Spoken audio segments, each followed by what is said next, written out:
Hey, good afternoon. This is Attorney Patrick Korody, military law lawyer, Jacksonville, Florida, coming at you with another tip on how to stay out of the brig, how to stay out of jail. Always don't forget rule number 1, keep your mouth shut. Rule number 2, don't consent to anything. Your command or CID or NCIS, they ask you, can I search your car? Your answer is no. Can I take your DNA? No. Can I go in your barracks room? No. They want your phone? The answer is no. Make them go get a warrant. All right, today we're going to talk about what happens when you show up to a CID office or an OSI office or a NCIS office. And so what's going to happen is maybe the day before or maybe the morning of, you're going to show up to work and your supervisor is going to tell you, hey, we got to go over to NCIS. And we're going to go over there in an hour or 2 hours. And hopefully you're watching this video because you just got that message. And your supervisor or someone senior to you is going to take you over there. And you're going to get over there to that office and you're going to sit in a waiting room. And they're probably going to put you on ice for maybe 30 minutes, 60 minutes, maybe even longer than an hour. They may come out and say, hey, I'm just finishing up some paperwork or this or that. But they're going to make you wait. And that's a tactic. That's a tactic to give you anxiety, to stress you out, to make you, in their minds, more susceptible to their coercive tactics so that you will confess to a crime. So after they put you on ice, they're going to call you back to a room. They'll open the door and they'll escort you to a room. It will be windowless. There'll be a small table with maybe 3 chairs in there, and it's going to be you and generally 2 special agents. And that room is audio and video recorded. From the moment you get in to the moment you leave, it's going to be recorded. If they ever leave, you are still being observed.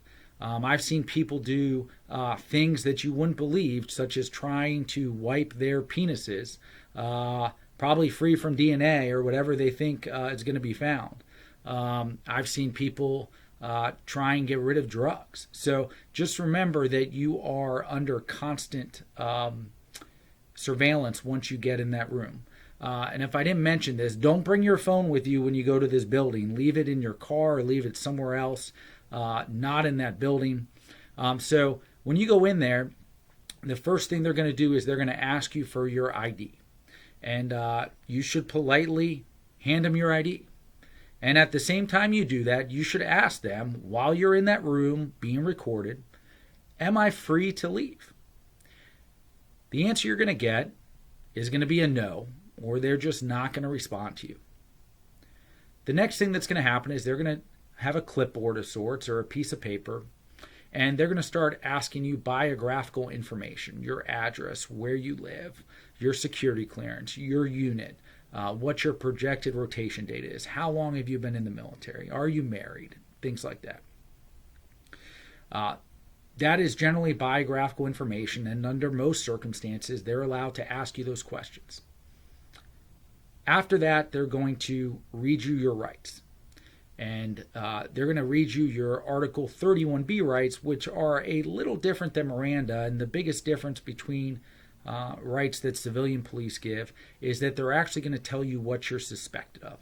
And it may be the UCMJ code number, so they may say you're suspected of violation of Article 112 Alpha. That is the statute in the Uniform Code of Military Justice that covers drug offenses. They may say Article 120 sex offenses, or they may just say you're suspected of rape. They'll go through your rights. You shouldn't make any statements. Rule number 1, keep your mouth shut. As soon as they read you your rights, or even before they read you your rights, you can tell them, I am going to remain silent, I'm not going to answer any questions, and I'd like a lawyer. Not going to answer questions, going to remain silent, and I'd like a lawyer. Any one of those will get the interview to stop, but all 3 is better, and it's better that you say all of that in that room while you're being recorded.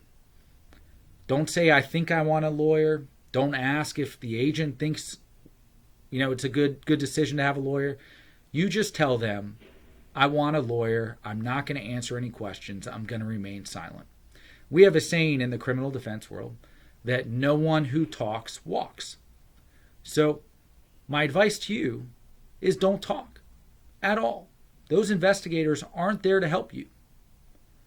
If you're ultimately charged, you will have more than enough opportunity to give your side of the story. And so after you invoke your rights, they generally may take a DNA swab from your mouth. That's called DNA incident to arrest. They're allowed to do that. If they ask consent to search your car, they bring out a form that says permissive authorization for search and seizure or consent to search. Don't sign that. Refuse to sign that. They may take your photos, they may take your fingerprints, and then they're going to release you back to your command. When you're released back to your command, you need to call a lawyer. You can call me, Patrick Korody, 904-383-7261. Or you need to go straight to your local defense office, whether you're in the Army, the Navy, the Marine Corps, the Air Force, the Coast Guard. You can find a military defense counsel, if not on your base, on a nearby base. You need to talk to them, and you need to see whether or not there's anything that you can do right now to head off the investigation. Sometimes it's preserving text messages, Facebook, things of that nature. Maybe it would be in your best interest to turn over text messages, but you shouldn't do any of that until you talk to an experienced military defense lawyer who can look at that evidence and make sure that it's in your best interest to turn it over. Now, how long will it take after that interview till you learn something? It could be a long time. But you just need to keep your mouth shut. Don't talk to your friends. Don't talk to those at your command. Don't talk to anyone about the case except for a lawyer. Again, I'm Patrick Korody. I'm a military lawyer. Remember Rule 1, keep your mouth shut. Rule 2, don't consent to anything. And if you'd like to hire me to handle your case, 904-383-7261.